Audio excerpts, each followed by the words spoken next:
pas merveilleux ça? Si, c'est très beau. Il est 7h, 7h15. Vous n'êtes pas du matin. C'est ça? C'est On ça. ira danser ce soir. Ouais.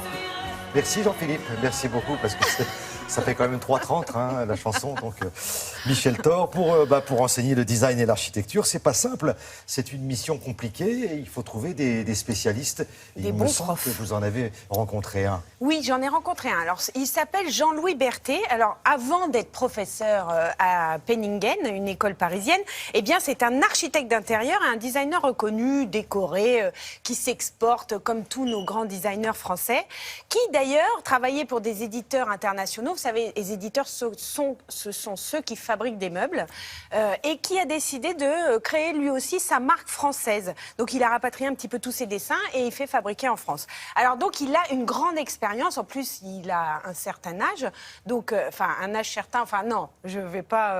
Après, il va me casser la figure. C'est Il ça. peut se permettre Exactement. d'enseigner. Alors, on l'a suivi pendant ce qu'on appelle un workshop, c'est-à-dire que des étudiants expliquaient aux professeurs leur travail. Alors, ce que Jean-Louis Berthet dit, c'est que il faut absolument que ces étudiants-là soient formés au design global. C'est-à-dire qu'on va pas former les générations simplement à dessiner un meuble, parce qu'il y aura saturation. Donc, il faut aussi leur enseigner la scénographie, leur enseigner l'architecture d'un lieu d'intérieur, puis aussi ce design, on va dire, industriel. C'est-à-dire que de plus en plus, on se rend compte que le design est partout, enfin ça on le savait, mais qu'on a besoin de designers aussi bien dans l'industrie, dans le médical par exemple. Enfin bon, voilà, ça a ouvert le champ des possibles. Et Jean-Louis Berthet, il va dans ce sens-là, il les forme à ça. Il dit qu'il faut aussi qu'il reprenne le crayon et qu'il redessine, parce que lui, il est de cette école-là, qu'aujourd'hui, en fait, on n'est plus une école de 3D, donc il faut vraiment apprendre ça et réapprendre le dessin. D'ailleurs, il travaille avec un professeur qui est plus spécifiquement sur le dessin. Ils sont en binôme. Donc voilà, c'était une belle rencontre parce qu'il est très humain et très à l'écoute de ses étudiants. Regardez.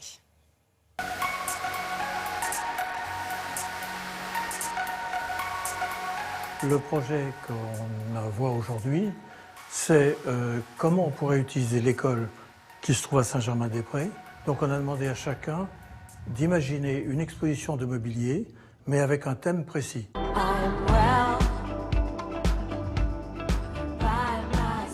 Ils doivent pour ça faire un petit peu d'archi, puisqu'on leur demande de couvrir la cour. Ils font bien sûr de l'architecture intérieure. Et puis, ils font du design, puisqu'on a demandé qu'ils créent un meuble. Et puis, qu'il y ait des esquisses de graphistes sur comment faire l'affiche, le catalogue, etc. On s'aperçoit dans tous les concours dans le monde entier que maintenant, les projets et surtout les perspectives 3D sont les mêmes absolument partout, avec les mêmes tons, les mêmes types d'images.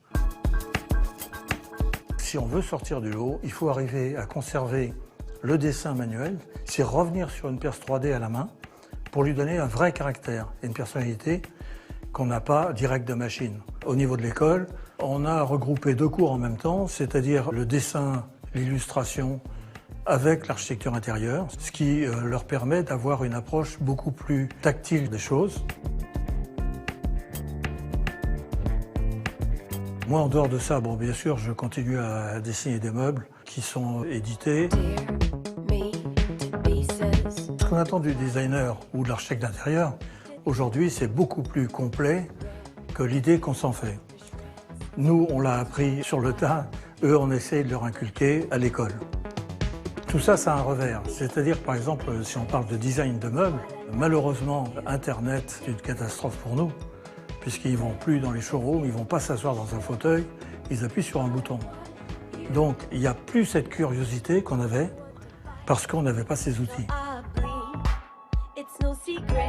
Partout où l'architecture intérieure contemporaine fonctionne, les Français sont considérés comme des gens ayant un caractère particulier, une sensibilité particulière et une image relativement reconnaissable, même si les projets sont totalement différents. Sylvie, quel est l'intérêt pour les jeunes qui nous regardent là d'aller dans une école comme celle qu'on vient de voir là? L'intérêt, c'est qu'on est formé, comme je le disais, à un design global, on va dire. Puis surtout, en fait, on additionne les compétences. C'est-à-dire que aussi bien on apprend le dessin, encore, parce que ça, ils ont des cours de dessin aussi, c'est très important. Parce qu'aujourd'hui, les jeunes, ils sont sur l'ordinateur, ils vont faire de la 3D. Or, c'est bien d'avoir ça, évidemment, comme technique, mais c'est bien aussi de ne pas perdre l'essentiel, c'est-à-dire que la main de l'homme, enfin, voilà, le dessin est important dans le design. Et c'est ce que préconise Jean-Louis Berthet. C'est peut-être dans une certaine urgence, c'est ça qui est formidable, de pouvoir, sur un coin de table, tout de suite dire, voilà ce que je vous propose. Philippe Stark, il dessine, hein. Enfin, vous voyez, il dessine, il a un crayon, il a toujours un bloc, un papier, un crayon. Ceux qui vont sortir, ou celles qui vont sortir de l'école, vont partir à l'étranger. Il faut qu'ils partent à l'étranger. Dans leur cursus, en général, ils font un passage à l'étranger. Donc, voilà, ils peuvent s'inscrire là. On a très, très bonnes écoles de design en France. Donc, et en plus, après, vous pouvez partir faire un stage à l'étranger, effectivement. Ça fait les deux. On fait les études en France et on va après rigoler à l'étranger. Inscrivez-vous, c'est pas une injonction, mais je serai vous, je m'inscrirai. Enfin, voilà. Si vous êtes doué pour le design. Hein, voilà, effectivement. Merci beaucoup, à plus tard, Sylvie. Ça recommence. C'est ce soir, Jean-Philippe. Il est trop tôt pour l'instant. Oh, je suis hyper timide. Voilà, on en est encore au petit déjeuner. Puis je suis un petit peu endormie aussi. Mais ça va bien se passer, Sylvie. Merci. Allez.